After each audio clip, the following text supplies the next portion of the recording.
Hey, good afternoon and welcome to the 2020 version of Lunch with the Shark.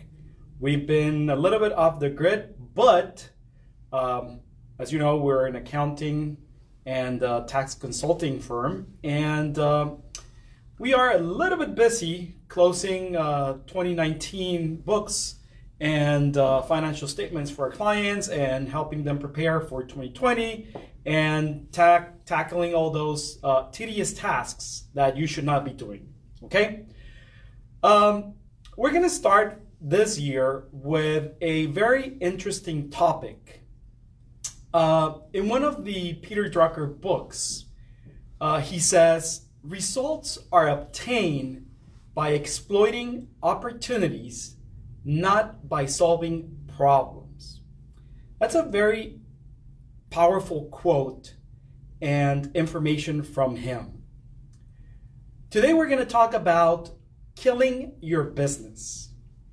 Your business is not being killed because of the economy is not good, because the world problems, because they're impeaching Donald Trump, because external factors. Your company is being killed by you. Ooh, that's a very tough thing to grasp. But guess what? The first thing that it's killing your company is you're wearing too many hats. And what we're going to do is we're going to play hangman. So what we have here, it's the head. You're wearing too many hats. You're doing things that you should not be doing. You're not expert in marketing. You're not expert in taxes. You're not an attorney. You're not an accountant. You're not an engineer. So why wear so many hats? Are you a human resource expert? Do you know the laws that change in California, AB 5, when it comes to human resources and independent contractors or employees? You don't. Nowadays, we're being taught that it's okay for us to do our own marketing. We get funnels, if you know what a funnel is, in a box. You just plug and play, and those funnels are going to make you generate leads for your clients, to get your clients. But it doesn't work like that, really. Accounting, you cannot do accounting on your own. Do you know the general accepted accounting principles? No, you don't. Do you know the tax code? Unless you're a tax attorney, you are. But no, you don't know that. So instead of working in your business by wearing 100 million hats, the head here, I'm going to give you a tip to work on your business, okay? Wear as little hats as possible. How? Delegate. Hire advisors. Hire consultants. Don't go out seeking opinion. It's different, okay? So wear as little as hats as possible. Number 2, cash flow concerns. I don't have enough money in my bank account. Why? Because you don't have enough clients, or you're spending too much. How do you know? Do you have a book? Do you have numbers? Are you measuring? Are you offering proper and accurate quotes? Are you actually quoting accordingly? Maybe you're giving a quote for a service that you're providing on $5,000, but it's actually costing you $7,000. Guess what? You just lost $2,000. Cash flow kills companies, and it's because of your lack of knowing your numbers that it's going to put you there, okay? So stop working in your company and start working on your company. And let me give you a tip. How are you going to work on your company when it comes to cash flow? Measure your numbers. Data is the king here, okay? Get as much information as possible from your team that handles those numbers so you can make proper decisions, okay? Number 3, lack of peer support. Woo, what is that? Well, most of us think that we know everything. Most of us think that we have most of the solutions. Well, you know what? It's not the truth. I don't know all the solutions. I don't know everything. You don't know what you don't know.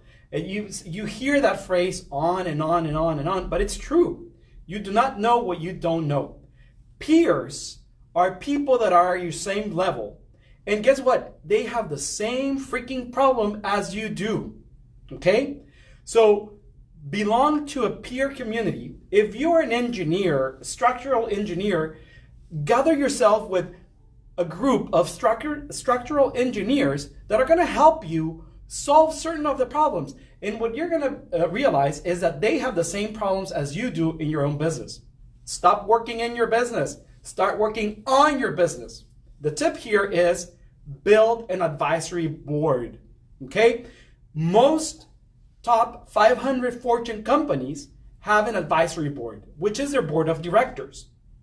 Everybody gathers and gives mentorship and coaching to the executive level so they can make those companies profitable. Okay? They don't just rely on their own experience or their own opinions or their own beliefs. They get information from their advisory board. Okay? So create one. It's not your mom, your dad, your uncle, your wife, your husband, your brothers, your sisters, your kids. No, that's a family business which is never going to be run accordingly or grow. Okay? It's on you to create your own advisory board with intelligent and knowledgeable individuals that are going to help you grow on each of the areas of your business. Number 4, staffing. Ooh, how many people work in your company? How many people are working on your company or in your company? Okay? Do you have a team?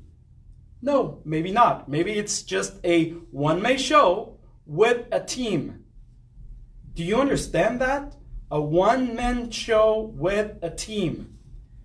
That means that you are not letting your team do what they're supposed to do for what they were hired for. Because you think you know everything. Because you need to control everything that goes out or comes in. Well, that's going to kill your business. So have you seen that at least all this 4 that we've talked about, it's all about you? So your staff, you need to trust your staff, your team, your employees. That's why you hired them. Maybe you have a very weak hiring system. Maybe you have a lousy training process. Do you train them? Or it's your belief that because they're hired to be an executive assistant, they know exactly what you want to eat, how you like your coffee, what do you want to the phones be answered? No. Training, training, training. So my tip there is recognize and improve your team's talent. What it's going to do is you're going to empower them to help you grow your company. Okay? Empowering individuals, it's a great thing because that means that you trust them. Okay? Not everybody is there in your company for money.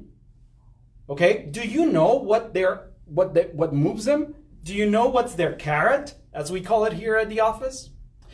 Number 5, and you're dead already. Okay? Sorry. It's not enough hours in the day. Ooh, I wish I had 36 hours every single day, Monday to Sunday. And what about your life? What about your spouse? What about your family? Are you present? Are you having a heart attack? Being a business owner does not mean that you have to walk into the office before every single employee and team member does it. You turn on the light and you open every single computer. And at the end of the day, it does not mean that you have to leave the office last, shut down the computers, turn off the lights, and close the door behind you. That is not what a business owner is. Okay? How are we going to solve that problem? Prioritize your time. Every day before you leave the office, at a set time, okay, do a list, do a to-do list of things that are going to be happening tomorrow or several days down the road. But executes the ones that are going to generate revenue for your company or for yourself. Leave all the others for the end of the day. Do not answer emails as they come in. Do not answer phone calls as they come in. Set a set schedule to answer emails, okay? But please inform your clients, your friends, your employees that if it's an emergency, you do answer. But if not, tell them, hey, you know what? I review my emails once a day and I answer them once a day. So there you have it. Who's killing your company? You. You're dead. And as we say it here, you're morido. So tune in next Thursday. And every Thursday, this lunch with the Shark, it's going to be in Spanish. So if you're Spanish speaking and you prefer to hear it and listen to it in Spanish, next Thursday. And next January 28th, we have a amazing event. It's called Fuck Up Nights. And we have two special guests. Taide Aburto from HISEC, Hispanic Chamber of E-Commerce, and Hernán Cias from the Biz Bros. Hey, what? So they're going to talk to us about one of their fuck-ups in business or in life. People learn from other people's mistakes, okay? And you should be learning from your own mistakes. You should not be afraid of committing mistakes. If you're afraid of doing mistakes, you're not taking action. See you next Thursday.